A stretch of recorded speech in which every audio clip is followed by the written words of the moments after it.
It was a low hum that you couldn't quite pinpoint, and it was the beginning of the disquiet. There was a hamlet in Oregon called Harmony Creek that was located deep inside the Willamette Valley. It was the sort of community where everyone knew everyone else.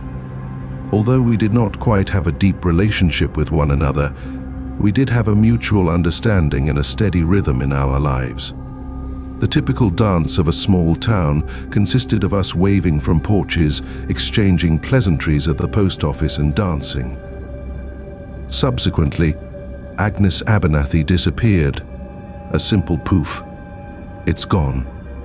When it was first brought to his attention, Sheriff Brody, a man whose substantial girth preceded him by a good 10 feet, ignored it. His mumbling explanation was that dementia had most likely walked out into the woods. Over the course of 80 years, Agnes had been a resident of Harmony Creek. Those forests were like a second home to her. She knew them all by heart. In the midst of the Oregon maples and Douglas firs, she had essentially brought up her children among the trees. Caleb Hemlock, the youngest of Farmer Hemlock's children and the attendant at the gas station, vanished.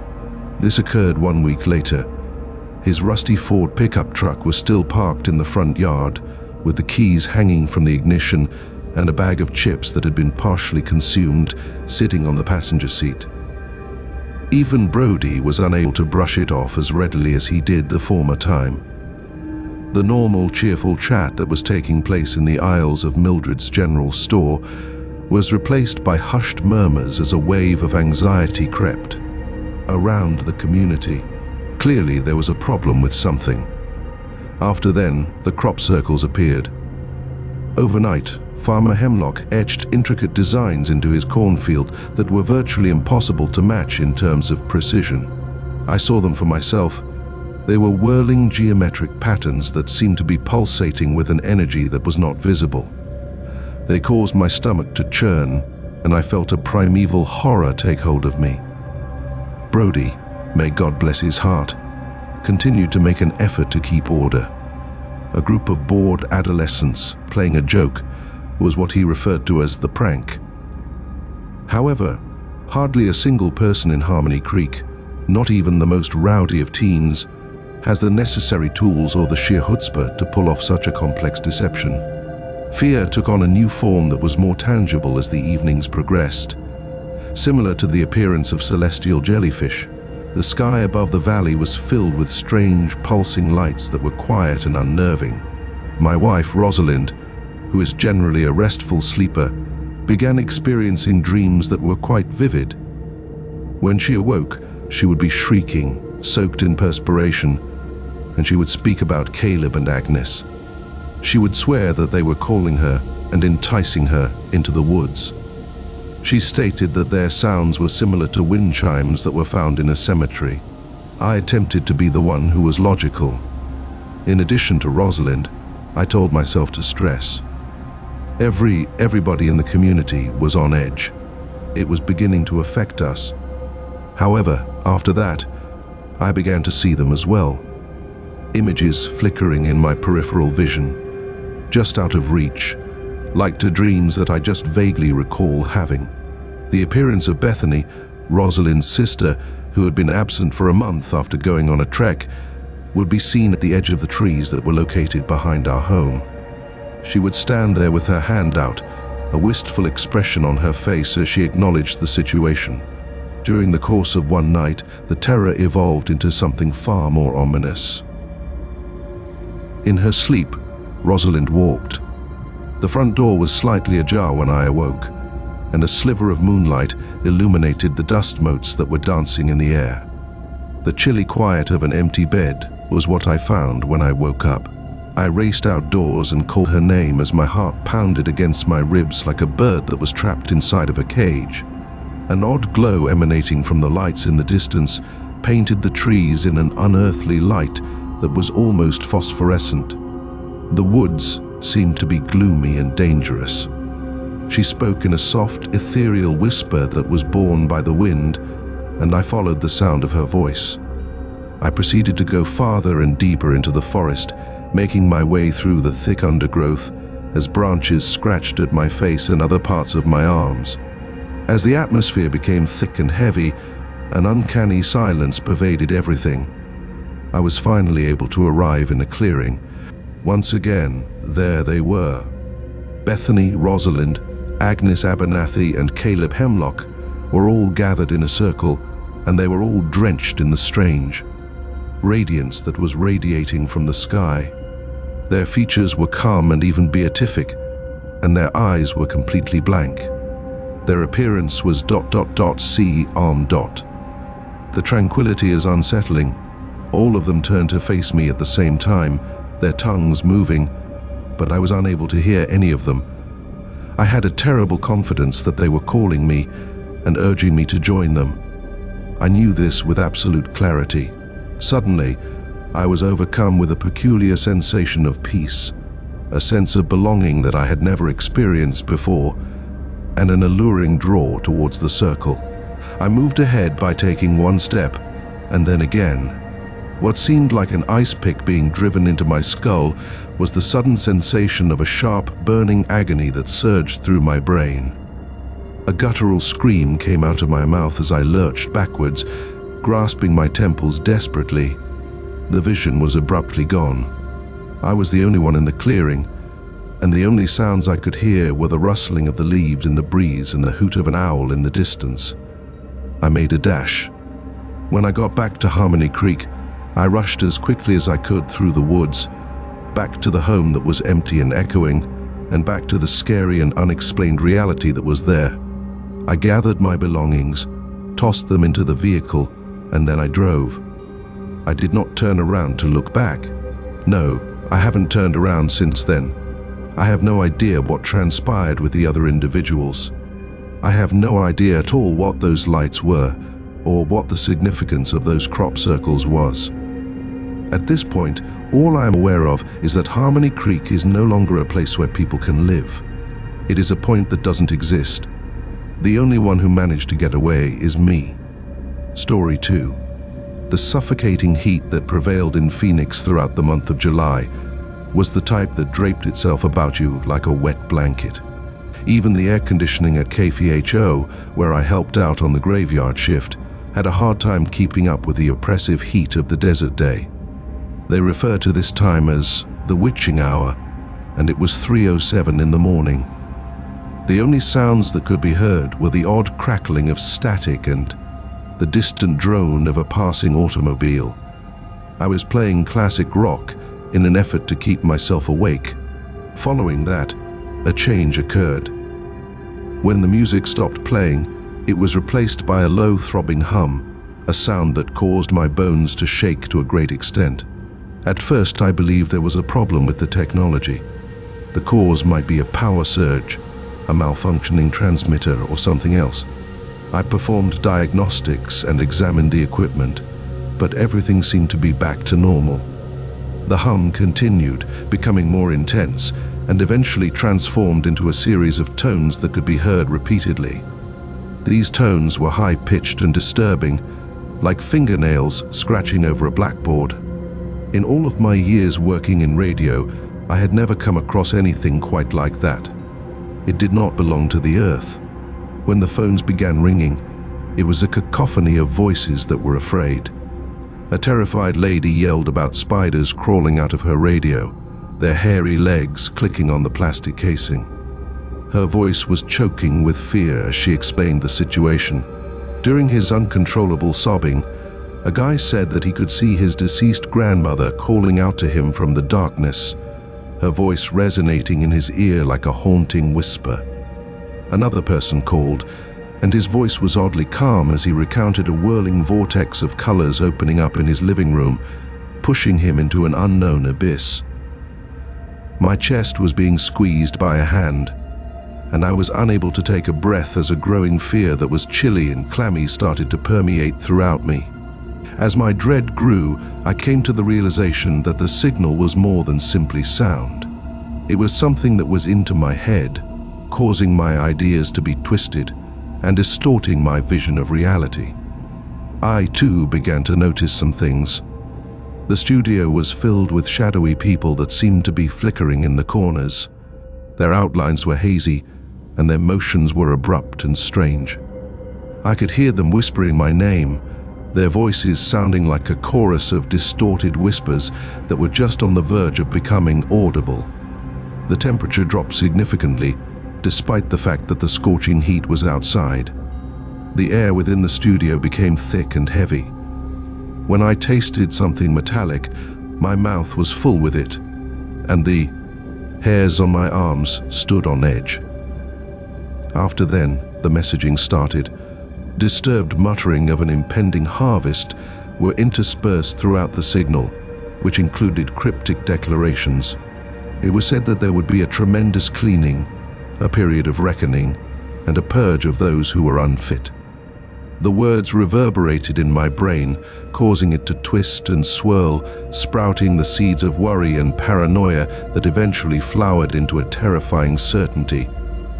I was aware with a fundamental dread that went beyond rationality, that something dreadful was taking place, something that was beyond my ability to comprehend. I made an effort to turn off the transmitter in order to cut off the link to this sneaky infiltration. My hands, however, refused to comply. They had a heavy, leaden sensation, as if they were being dominated by an invisible power. There was an increase in the strength of the signal, the volume of the voices, and the vividness and intensity of the hallucinations. Their multifaceted eyes were looking at me with a malicious purpose, and their mandibles were clicking in anticipation. The dark shapes formed into insectoid forms that were horrific. After then, the stillness came back almost as suddenly as it had started. After the transmission was cut off, there was a ringing quiet that followed, a blank that seemed much more unnerving than the chaos that had come before it.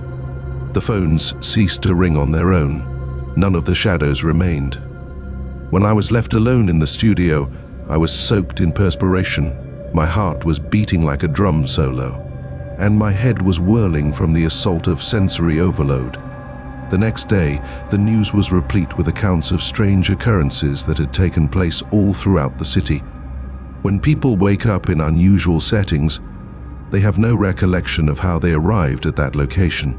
The occurrence of violent acts that seem to be random and unprovoked. An alarmingly high number of people have taken their own lives.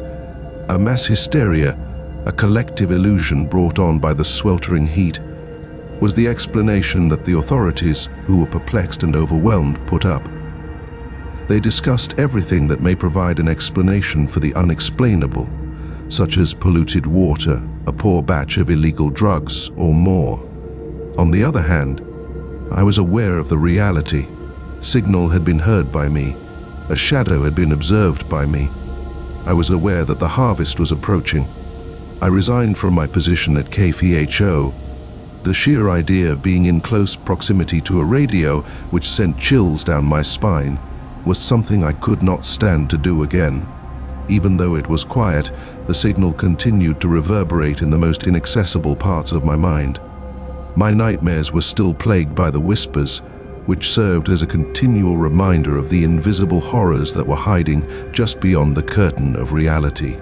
Let me wait here, preparing for the harvest to come, awaiting the return of the shadows to the scene, and I hope that I am mistaken. Story 3. Over the course of the last 15 years, the steady beat of the Monhegan Island Lighthouse has served as the background music for my existence. A lonely life, to be sure, but one that is yet reassuring. It was a life of calm contemplation, a world apart from the bustle of the mainland, marked by the unending expanse of the Atlantic Ocean, the screams of the gulls, and the steady beam that pierced through the darkness. It was then that the disappearances started. At first, it was nothing more than rumors carried on the radio. A fishing trawler that is running late, and a little aircraft that doesn't appear on radar.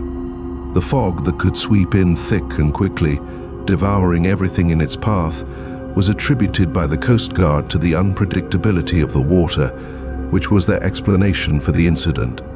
After that, however, the murmurs came together to form a frightening chorus. Even more ships disappeared. A cargo ship, a luxury boat, and even a Coast Guard cutter was sent to make an investigation into the increasing number of vessels that have gone missing. Everything vanished without a trace. My stomach began to churn with a painful uneasiness. Nothing seemed to be quite right, in spite of the fact that it was a temperamental creature. The sea had a rhythm and a pattern. This seemed odd, like a threatening quiet was settling across the waves that surrounded Monaghan. I began spending more time in the lantern room, paying close attention to the horizon and looking for any indication that anything was happening. During the course of my regular maintenance, I became aware of something peculiar happening one evening.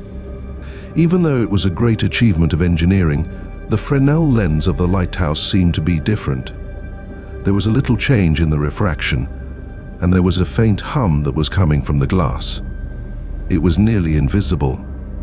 At first I disregarded it, attributing it to exhaustion and the fact that I had been alone for a considerable amount of time, with just the sky and the water for company. However, the sensation continued to exist. I began to examine the lens more carefully, rubbing my hands over the cold glass in an effort to identify any indication that it had been tampered with before. Thereafter, I discovered it. There was a little metallic device that was connected to the base of the lens, and it was nearly totally concealed against the framework with the metal. It was unlike anything I had ever seen before. It was a complicated system of wires and circuits that pulsed with a little light that seemed to come from another universe. I gently removed the gadget, which was motivated by a combination of curiosity and horror on my part. The light became brighter and pulsed in sync with a repetitive sweep of the lighthouse beam as I continued to do so. The humming became more intense as I continued to do so. Though my thoughts were racing, I brought the gadget back to my lodgings. Which one was it? Who or what was the source of it? And what exactly was the connection between this and the disappearances? In the next several days, I spent a lot of time reading over nautical charts and analyzing the patterns of the boats that went missing. Everyone came together at the same location, which was Monaghan Island. In particular, the lighthouse is being discussed. The knowledge made me feel as if I had been struck by a bodily blow. The lighthouse served as more than simply a guide for passing ships. It was a luring enticement that led them to their own destruction. I had a hunch that the gadget was sending out some sort of signal, a siren song that would attract ships and aircraft to the island, only for them to be consumed by something. When I attempted to make touch with the mainland, the radio was not working. I came to the conclusion that the item must have been causing interference with the transmission.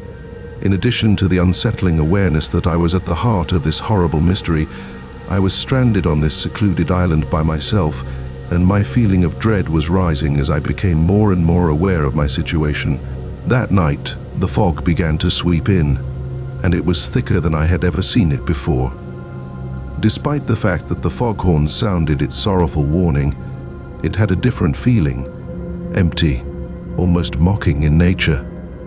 In response to a force that I could not see, I made my way back up to the lantern chamber. As soon as I reached the peak, the fog began to lift, presenting a scene that will be ingrained in my mind for the rest of my life. A gigantic, whirling vortex of light hung in the sky above the island, its hues moving and swirling like an aurora borealis from another realm. The island was surrounded by this lighting phenomenon. Something plummeted from the core of the vortex into the surrounding area, an enormous, amorphous shape, with a form that is always changing and a surface that shimmers with an oily, iridescent shine. It was beautiful, but in a terrible and awe-inspiring combination. The ships and aircraft had been heading in the direction of their destruction, and I knew with an absolute conviction that went beyond dread that this was the cause. This was the origin of the signal, the core of the riddle that was being studied. In addition, I, as the person in charge of the beacon, had unknowingly participated in the game that it was playing. What took place after that is a mystery to me. My recollection is scattered. There was a sensation of crushing dread, flashes of light, and a sound that became deafening. A few days later, I found myself on the mainland, but I had no recollection of how I had arrived there. I was questioned by the police, but I was unable to provide any information to them. I was finally getting to the point where the isolation of the island was getting to me, and they disregarded it as a stress-induced distortion. However, I am aware of what I saw. I am aware of what took place. At the same time, I am aware that the beacon is still there, crying out and waiting. In addition, I hope that no one else responds to its inquiry. Story 4. As we spent the following 3 weeks aboard the submersible Triton, which served as our home, we had the impression that it was more of a metal coffin than a vehicle for scientific inquiry. At these depths, I felt claustrophobic, chilly, and completely dependent on technology that seemed unsettlingly vulnerable with its instability. We were on a research expedition to the Mariana Trench, which is the deepest region of the ocean. This is a location where sunlight never penetrated, and the pressure was so intense that it would shatter a human head like an eggshell. Our objective was to find out more about the one-of-a-kind ecology that flourished in this foreign setting. What we discovered was a great deal more foreign than anything we could have ever conceived of. The drop was very slow and painfully slow. The environment that lay beyond the viewport gradually changed from a brilliant blue to a dark, inky black, with the only thing that served as a point of contrast being the bioluminescent light of odd animals that lived in the depths of the ocean. When we were getting closer to the bottom, the sonar picked up on something that was not typical. There was a massive metallic item that was lying on the ocean floor, and it was unlike anything we had ever seen before. The structure was neither a natural formation, nor was it any type of shipwreck that was known to exist. It was otherworldly. The confined space of the Triton was filled with a variety of emotions, including excitement and trepidation. We were on the point of making a finding that would go down in history as a landmark, a possible first encounter with an alien civilization. Nevertheless, the object's abnormal geometry and the fact that it was so weird in and of itself caused us to feel a fundamental uneasiness. In order to reach the target, we deployed the robotic arm and carefully maneuvered it in that direction. There was a slight buzz that reverberated throughout the submersible as the manipulator arm worked to capture the item. Suddenly, the lights began to flicker, and the sensors started reporting values that were inconsistent. After then, the changes started to take place. It was one of our team members, Dr. Anya Sharma, who is an exceptionally talented marine scientist, who began displaying peculiar symptoms. The color of her skin changed to a pale, almost transparent appearance, and her eyes widened and her pupils dilated until they were nearly entirely black. She started speaking in a language that none of us were familiar with, a succession of clicks and whistles that appeared to match the weird hum that was coming from the extraterrestrial item. The remaining members of the team were overcome with fear. Anya's power was not natural nor human, despite our best efforts to contain her. She struggled against us, her body contorting in ways that were not natural, her bones shattering and reforming as a means of adjusting to the crushing weight of the depths. At the same time as her fingers grew longer and webbing began to sprout between them, her skin began to acquire a slippery bioluminescent shine. Her transformation into something different was taking place, something that is not quite human, something that has been adapted for the depths. There was a quick spread of the metamorphosis. All of the crew members, one by one, were unable to survive the most horrible transformation. Their brains were being taken over by an extraterrestrial intelligence, and their bodies were bending and changing. I watched in horror as my co-workers and friends became hideous replicas of their previous selves. Their humanity was taken away, and it was replaced by something that was cold, foreign, and totally horrifying. I was the lone human being that remained within the metal coffin that had been our safe haven in the past. I was the final person to pass away. The crew, who had undergone a transformation, turned their attention to me, their eyes now glimmering with an uncanny interior light. Their motions were fluid and beautiful in the crushing depths, and their voices were a chorus of clicks and whistles. Their language was a language that I suddenly knew, a language that talked of the deep, of the old ones, and of a world that was beyond the knowledge of humans.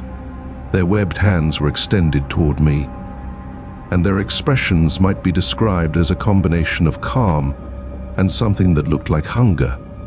As I prepared myself for the shift that was unavoidable, the separation from my humanity and the embracing of the profound, I closed my eyes. However, it never appears. The emergency beacon of the Triton, which had been activated automatically by the pressure changes, had at long last arrived to the base of the surface. A vehicle that was controlled remotely and sent down to investigate caused the alien influence to be interrupted, which resulted in the link between the artifact and the crew that had been converted being severed. Despite the fact that their memories of the change were fractured and partial, they returned back to their human selves. Our rescue transported us back to the surface, to the realm of sunshine and air. We were carried back to the surface. The depths, however, had left their imprint on us. We kept with us the memory of the transition, the terrible awareness of what we had been and what we had the potential to become once again. The relic is still lying on the ocean floor, serving as a mute testimony to the horrors that are hidden in the most remote and inaccessible parts of our home planet. The horrific reality of what lies underneath is something that we, the survivors of the Mariana Trench tragedy, are forced to come to terms with.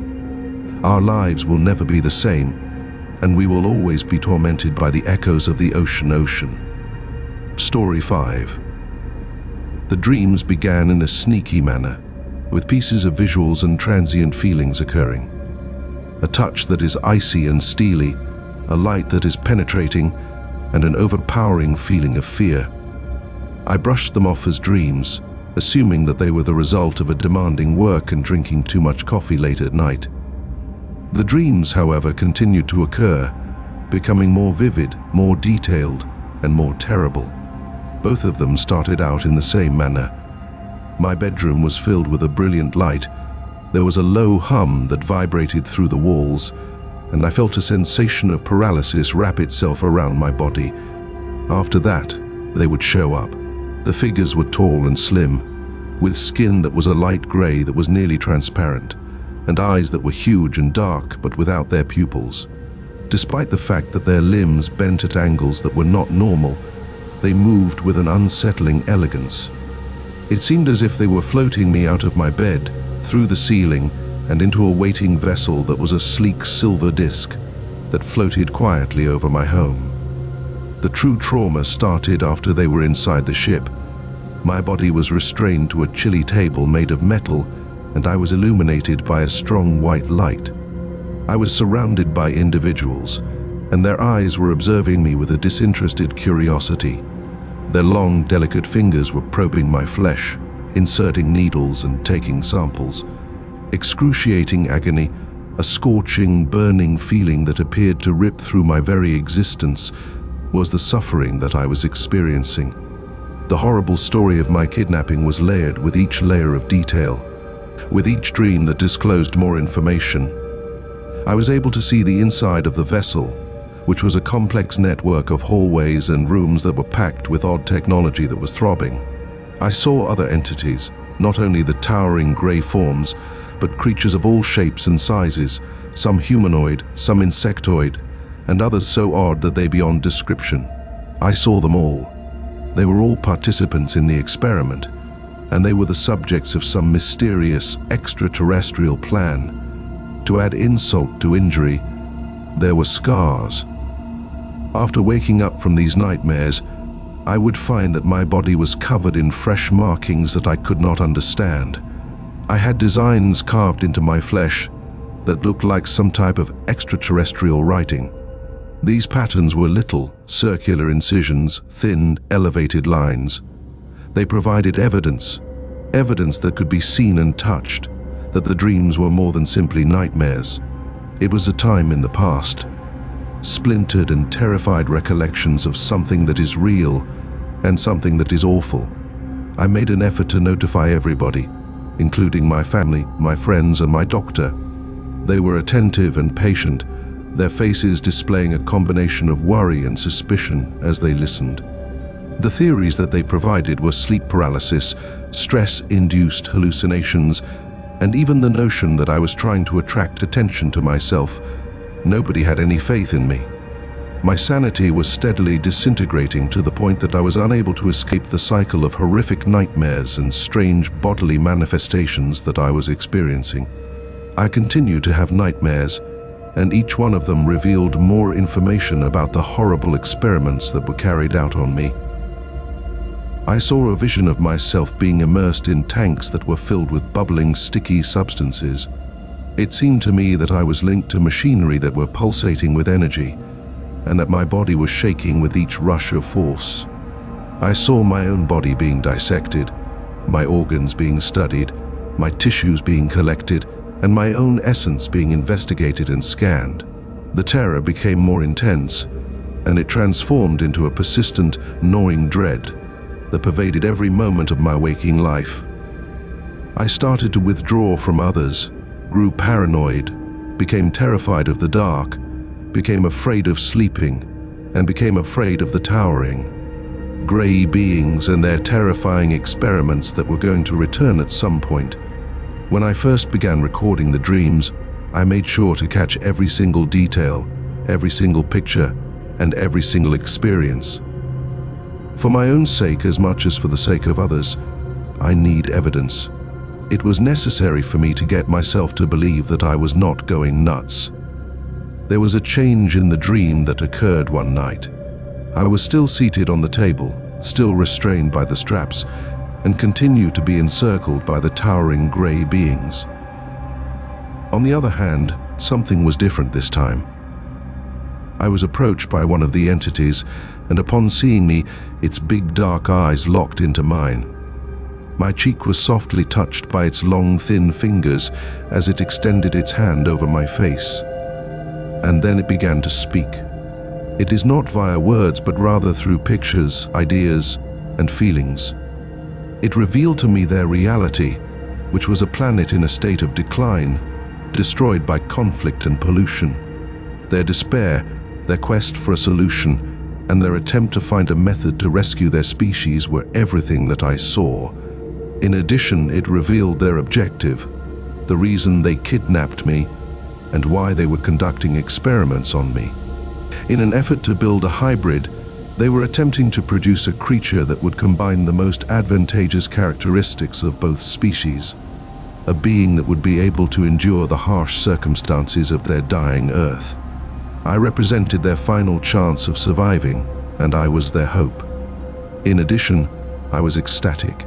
Suddenly, the dream came to an end, and I awoke with the dread certainty that they were there to fulfill their duty. Not only were the scars on my body evidence of their experimentation, but they continued to be so.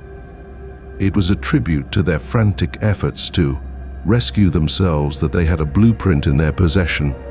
As for me, the one who had been kidnapped, I found myself trapped in the midst, a piece in their cosmic game of survival.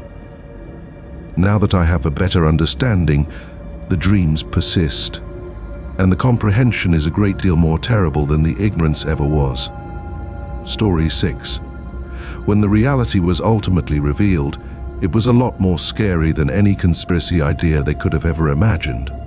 In the beginning, there were whispers, talks that were spoken in rooms with little lighting, and encrypted communications that were sent between unknown sources. A government program with the code name Chimera that was so covert and so morally problematic that people in authority denied its mere existence. Chimera was a secret government project. However, the whispers continued to be heard, becoming more louder and more forceful until they could no longer be ignored completely. According to the pieces of information that I cobbled together from shattered records and the horrified statements of whistleblowers, The experiment entailed the interbreeding of human beings with extraterrestrial DNA. A select few individuals working inside the most inaccessible parts of the government were the only ones who were aware of the source of the DNA, which remained a mystery and a well-kept secret. The objective, on the other hand, was quite obvious and chilling: to develop a new race of human beings who were boosted with extraterrestrial talents and would serve as troops in a war that no one knew was being waged. The children who were born as a result of these unholy couplings were contained at a secret facility that was only referred to as the Sanctuary. It was a stronghold that was buried deep into the Nevada desert, and its presence was concealed from government records. The location of the fortress was only known to a small group of people. The hybrids were brought up in a sterile environment inside its walls, their lives being meticulously choreographed as an experiment, their every action being recorded, and their every thought being evaluated. The hybrids, on the other hand, were not mindless drones despite the fact that they were manufactured. They were blessed with a level of intellect and consciousness that far beyond even the most irrational assumptions of those who had created them. Then they started talking to one another. It was not through words that they spoke with one another, but rather via their thoughts, which formed a silent and telepathic network that linked them to the world outside the sanctuary. There was an increase in the level of anxiety and paranoia that emanated from the hybrids, which fed the murmurs that were heard outside.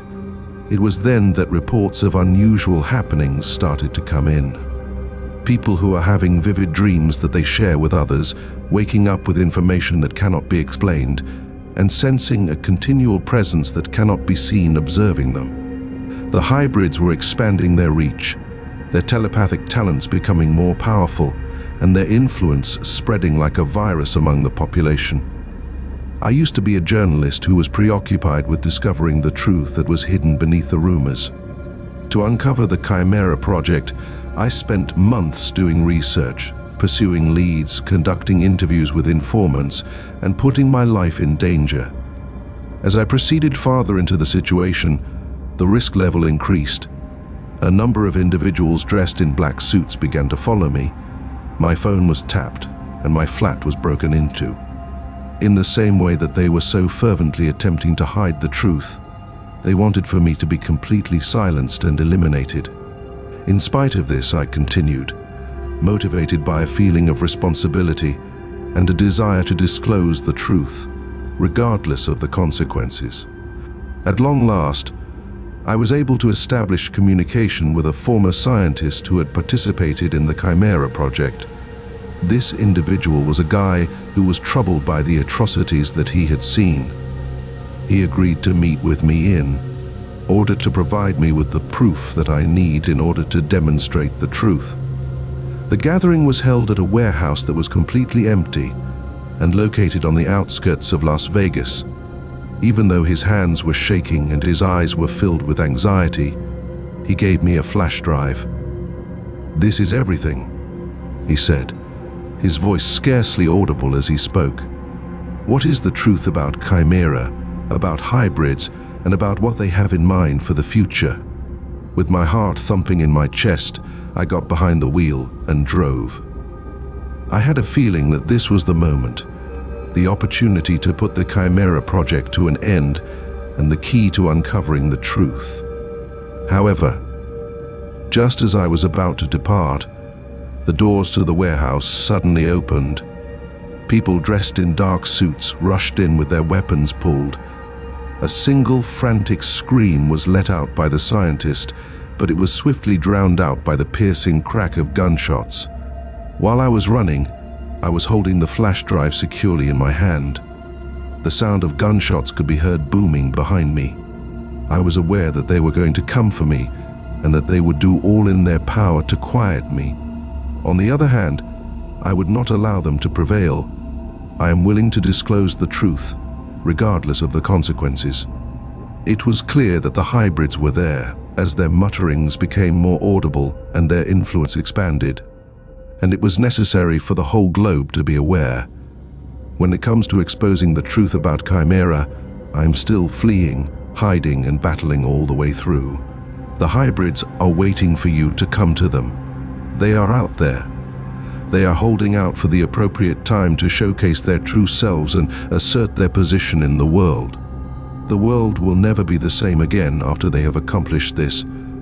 All of the chimera's mutterings will eventually turn into a roar. Story 7. For as long as anybody can remember, the town of Astoria, Oregon, which is surrounded by a constant mist and is steeped in maritime history, has been a haven of quiet strangeness. The people who lived there, who included pensioners, artists, and fishermen, were used to the fact that things were different and irregular. Consequently, nobody paid any attention to the fact that outsiders began showing up in the town. As they adopted the local rituals, the familiar greetings, and the laughs that they shared at the corner shop, they were able to blend in without any difficulty. To all appearances, they were nothing more than a single strand in the intricately woven fabric of Astoria's eccentric allure. On the other hand, something ominous was developing under the surface of all the routine. There was a subtle appearance of the first fractures in the facade. Mildred, the proprietor of the neighborhood bakery, famed for her contagious laugh and her cinnamon cakes that were so delicious that they melted in your mouth, began behaving in a different manner. When she smiled, it was a tight grimace, and her laugh turned into a hollow echo. It was previously the joy of every morning to eat her cinnamon pastries, but now they tasted off, almost bitter, with a hint of metallic flavor. After that, there was Mr. Henderson, the retired librarian, a man whose kind attitude and extensive knowledge of encyclopedias were famous. His speech was tinged with a sickening coldness, and he began to display sudden flashes of hostility that were completely unexpected. His bookcases, which were formerly well organized, degenerated into a chaotic mess, with volumes thrown over the floor and their pages torn and scribbled. These seemingly little changes in behavior, which were at first disregarded as oddities or stress, started to increase and spread across the community like a contagious disease. People started behaving in ways that were not consistent with who they were. Their personalities began to change, and their mannerisms got uncanny. A tight stillness and suspicious stares took the place of the cheerful chatter that had been taking place at the next convenience shop. Throughout the city of Astoria, a feeling of dread and a creeping suspicion took hold. I was the one who first became aware of the inconsistencies, the insignificant particulars that did not quite match together. The manner in which Mrs. Peterson, the florist, showed her eyes by blinking too slowly and remaining unnaturally motionless. The manner in which Mr. Johnson, the barber, talked with a small hesitation, as if he was seeking for the appropriate words in a language that he may not have been completely proficient in. The manner in which their grins never quite reached their eyes, giving the impression that there was a cold emptiness in the background. Then the nightmares started to come. Having vivid and unsettling nightmares in which one is being watched and is surrounded by individuals who seem to be human but have an odd feeling about them.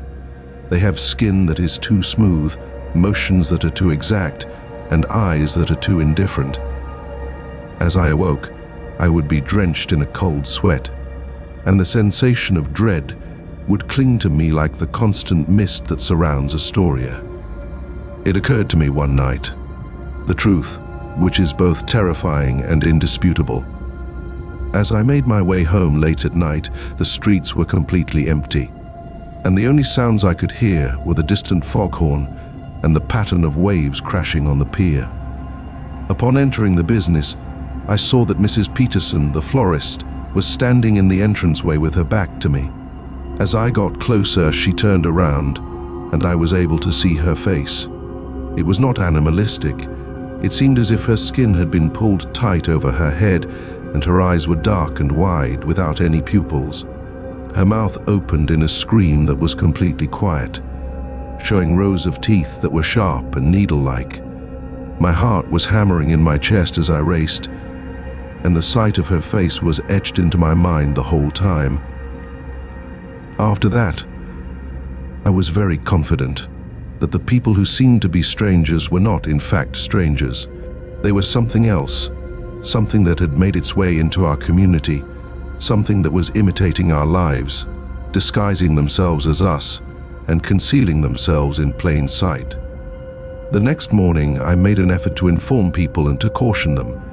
On the other hand, they stared at me with the same expressions of tight grins and eyes that were empty. It was said to me that I was hallucinating things, that I was stressed out, and that I need restful sleep. They were flawless and unremarkable in every way. They were acting like imitators. It was then that I came to the realization that I was all by myself, ensnared in a town that was no longer mine, and surrounded by monsters who bore the faces of my friends and neighbors. A bag was packed, and I put it in my vehicle before driving off. I did not turn around to look back. Astoria, a town that had been lost to the mimics and was wrapped in a veneer of terror, was the place that I left behind. As for the actual people that lived in Astoria, I have no idea what happened to them. I am unsure as to whether or not they are still alive, if they are buried someplace below the surface, or whether they have been replaced. The only thing I am aware of is that the imitators are still around, and that their flawless imitations conceal a really disturbing reality. You may find them in any location. Story 8. This is Roswell, New Mexico, a town that is associated with unidentified flying objects, UFOs, a hot spot for believers as well as skeptics. The annual UFO festival was the most exciting event of the year. It was a celebration of the inexplicable, a carnival of costumes, conspiracy theories, and excitement for alien beings. The event, on the other hand, followed a significantly more sedate direction this year. In addition to being projections and props, the UFOs were real. Truly, they existed. The day began in the same manner as most previous festival days. Others, costumed as aliens, individuals clothed in black, and others who were interested in Area 51 were seen walking about in the streets. A strong feeling of expectancy permeated the atmosphere, exuding a buzzing enthusiasm. I was there with my friends Sarah and David, ready to take in the mood and to experience the show. I was there to witness it. In addition to watching the parade and laughing at the costume contest, we also attended lectures given by individuals who claimed to be experts in UFOs. In all seriousness, it was a light-hearted celebration of the strangeness that was going on. Even as the sun began to set, the main event started.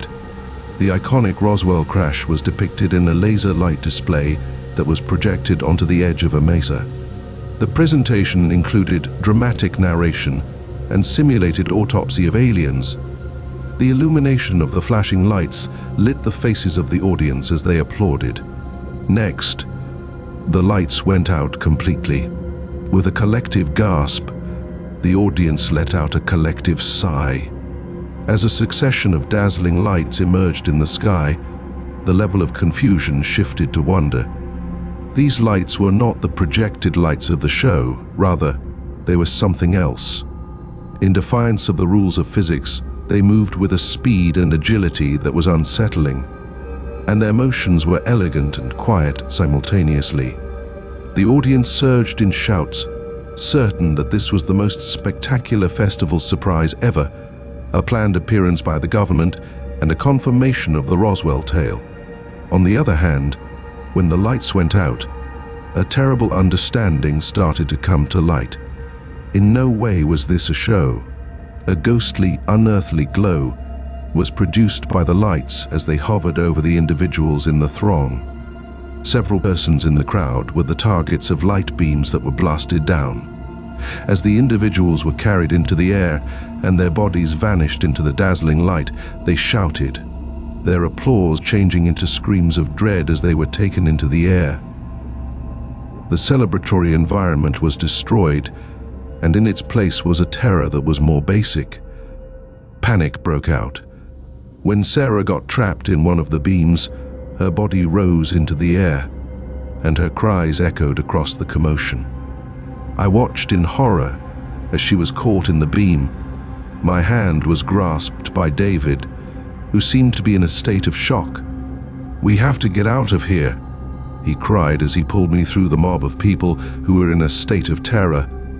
While we were running, we avoided the falling beams while the cries of the kidnapped people rang in our ears. The grounds of the festival, which had been a place of joy in the past, had turned into a hunting ground, a location where aliens had been kidnapped while under the guise of a celebratory gathering. Due to the atrocity that we had seen, our hearts were racing and our thoughts were whirling. However, we were able to make it to our vehicle. As we drove away, I turned around and faced the festival grounds, which were now illuminated by the strange light of the extraterrestrial ship. After the screaming had gone, there was a soundless quiet that was disturbing. The celebration had come to an end, not with a resounding roar, but rather with a stealthy and horrifying kidnapping. In the next day, the press claimed that a large number of people had vanished from the Roswell UFO festival. The authorities attributed the rush to a mass frenzy, which was triggered by a malfunctioning light display. They dismissed the tales of extraterrestrial flights, abductions, and anything else that was out of the usual. On the other hand, I was aware of the reality. The lights were visible to me. I had seen Sarah vanish from view. It was clear to me that the festival had been nothing more than a ruse, a perfectly planned and executed kidnapping that was masked as a celebration. After having been a sign of optimism and amazement in the past, the Roswell UFO Festival had become a symbol of terror, serving as a sobering reminder of the frightening reality of contacts with extraterrestrial beings. As a person who was there during the horrifying event, I am left with the eerie recollection of the evening when the celebration turned fatal. My quest for Sarah continues, and I continue to. I hope that she is still alive, somewhere out there, among the stars. I continue to look up at the clear night sky, but there is a part of me that is aware, with a sickening and unquestionable knowledge, that the near encounters that took place at Roswell were of the lethal kind. Story 9. There was no prior notice before the darkness began. In one moment, the city was a symphony of light and music, and in the next, it was plunged into a quiet that was unsettling. An abrupt pause in breathing occurred in New York City, which is known as the city that never sleeps. The time was shortly after 8 o'clock on a Tuesday evening. I had been working late on a deadline in my apartment in Brooklyn, where I was located. The abrupt lack of sound was disconcerting, and the regular buzzing of electricity was replaced by a spooky quiet. I turned my head to look out the window and saw that the city's skyline, which is often a magnificent display of lights, was now a jagged silhouette against the night atmosphere. In the beginning, it was nothing more than an annoyance. On the streets, people were milling around, their faces lighted by the brightness of their mobile phones, and their voices were nothing more than a low murmur in the darkness. In the face of the unknown, there was a peculiar sense of kinship, a shared sensation of vulnerability being experienced by everybody. But as the hours passed, there was a noticeable change in the atmosphere. The initial interest eventually gave way to a sense of discomfort and ultimately terror. The second thing that happened was that our mobile phone service went down, which severed our link to the outside world. Our sole source of information was the fragmentary whispers and muttered fears that spread across the throng. We were alone, floating in a sea of darkness, and were the only ones who knew what was going on. At that point, the sightings started. There was a sudden appearance of faint lights in the sky, moving in a manner that was both quiet and irregular, violating the rules of physics in their motions. Not only were they not helicopters, but they were also not aircraft. It was something other than that. A combination of dread and conjecture fostered the intensification of the murmurs. People spoke with amazement and dread, their voices lowered as they uttered the words UFOs. They were present here. As the lights fell, they hovered above the city, producing a radiance that was unearthly and seemed from another planet. Strange, shadowy beings started to emerge from the darkness. Their outlines were hazy, and their motions were jerky and out of the ordinary. As they strolled through the streets, their presence was more felt than seen. It was like a terrifying whisper in the darkness. People began to vanish without a trace. The next moment, they were nowhere to be seen. They disappeared without a trace. One minute, they were there. Terror escalated into panic as the whispers became into yells, and the terror became panicked. The sound of people running could be heard reverberating through the deserted streets, and their shouts were drowned out by the darkness. I was hunkered in my flat, with the doors shut and the windows boarded up. The darkness was pushing in on me like a physical force, like a force of nature. There were cries coming from outside, noises of turmoil and horror, and the terrifying murmurs of the dark people. I could hear all of these things. With a fundamental fear that was beyond rationality, I was aware that something dreadful was taking place, something that was beyond the knowledge of human beings. After then, the lights were turned back on.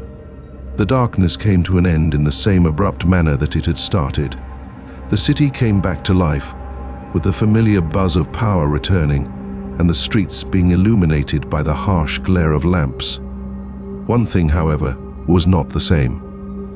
It seemed as if the city was devoid of life. The streets were hauntingly empty, and the noises of activity had been replaced by an uncomfortable stillness. What was happening? As people emerged from their hiding spots, their faces were pallid, and their eyes were wide with fright. Their voices were soft as they spoke about the shadowy figures, the murmurs in the darkness, and the people who were gone. A large number of people, maybe thousands, had disappeared without a trace. An explanation, a terrorist assault, a mass hallucination, or anything else that may explain the incomprehensible was suggested by the authorities, who were bewildered and overwhelmed by the situation. But the truth was known to us. The lights had been observed by us. The mutterings had been heard by us. We were aware that they had been snatched by something, perhaps something that had occurred during the darkness. In the past, the city had been a representation of human inventiveness and resiliency, yet it now seemed weak and exposed, like it was a stage for an alien play that we had unknowingly been a part of.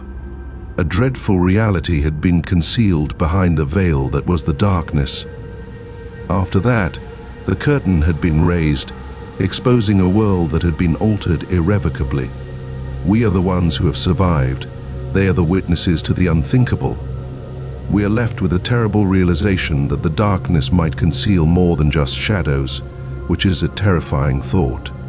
It has the ability to conceal the truth. Moreover, the reality is far more horrific than any of us could have ever conceived of it becoming. Story 10. At one point in my life, I worked as a reporter for the Boston Globe. My name is Mallory Hayes.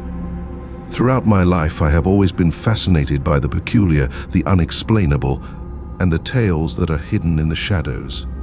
When I began to hear rumors that there had been an upsurge in the number of UFO encounters around New England, I realized that I needed to look into the matter. My first notion was that it would be a peculiar side project, an opportunity to investigate the periphery of belief, and a chance to go into the realm of conspiracy theories and those who are interested in aliens, that it would devour me, that it would take me down a rabbit hole of worry and terror, that it would ruin my sanity and have me wondering all I thought I knew was something I never anticipated would happen. It all began with a straightforward article, which was a compilation of local observations of unidentified flying objects, UFOs. I conducted interviews with witnesses, including farmers who claimed to have seen weird lights in the night sky, hikers who reported contacts with mysterious objects in the woods, and even a police officer who swore he had seen a disc-shaped craft hovering over the Boston Harbor.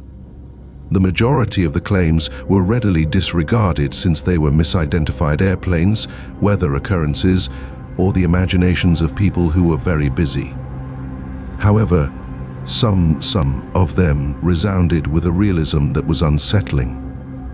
The Freedom of Information Act was used to seek government records. Interviews were conducted with retired military people, and I made contact with UFO research organizations. I began my investigation by doing these activities. As I dug further, I found that the situation got more disturbing. Despite the fact that the evidence was often circumstantial, it pointed to something that was genuine, something that could not be explained, and something that the authorities were attempting to cover up with all their might. I discovered patterns in the sightings, concentrations of activity around specific sites, linkages with military exercises, and even rumors of a covert government program devoted to investigating the phenomena. All of these things were connected to the phenomenon. It was then that I began to get anonymous tips, cryptic notes left on my phone, and papers that were slid under my door.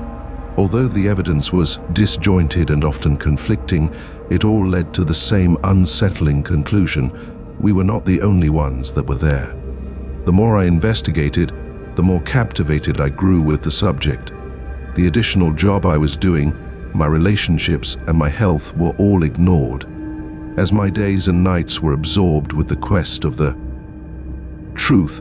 Sleep became a luxury that I could no longer afford to buy by myself. In every cloud formation, every passing airplane, and every flash of light in the night sky, I observed unidentified flying objects as if they were everywhere. In a last-ditch effort to make sense of the chaos, my flat turned into a monument to my fixation. The walls were covered with maps, pictures, and handwritten notes, and they were all linked by a web of red rope. First, there were the threats.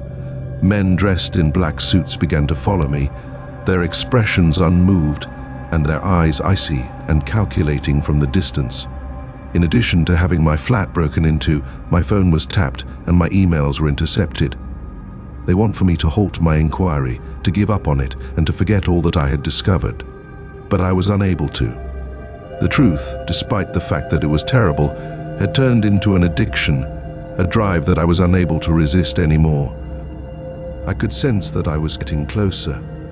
At that very moment, I was on the point of discovering something profound, something that would alter the course of history for all time. Nevertheless, as I was about to find out, there is a cost associated with the truth. In the middle of the night, I got a phone call from a person who remained anonymous. They claimed to have irrefutable evidence of communication with extraterrestrial beings, information that would completely dismantle the government's cover-up. We came to an agreement to meet, and our meeting would take place in a parking garage on the outskirts of the city that was completely empty. The suspense and terror that I felt caused my heart to race as I made my way to the meeting. However, the source was never revealed. Instead, the guys in black were the ones who greeted me. The expressions on their faces remained unchanged, but the eyes that were filled with a cold hatred were now filled with me. They did not communicate since it was unnecessary for them to do so. The fact that they did not speak was more horrifying than any attack. They did not take me to a police station or a hospital. Rather, they brought me to somewhere else. It was a place with antiseptic white walls and fluorescent lights that blinded people, a place where time had no meaning, and a place where reality was a nightmare that merged into reality. Experiments were carried out by them, with their techniques being cold and clinical, and their aim being unclear. Through their investigation of my mind, they extracted memories, implanted new ones, and muddled the distinction between reality and illusion. I was able to get away, or maybe they just let me go. Oh, I can't recall it. My recollections are shattered and warped, much like a jigsaw puzzle that is missing piece after piece. The walls of my flat are still covered with my research, which is a tribute to the fact that I am obsessed with this subject. I have been searching for the truth with all my heart, but I have not been able to find it. It is also possible that it has engulfed me. It is no longer clear to me what is real and what is imagined. I am just aware that the truth is not hidden from anybody. Nevertheless, it will eat you. It is going to break you. Everything will be called into question as a result of it. When everything is said and done, you will be left with nothing except hushed conversations in the shadows.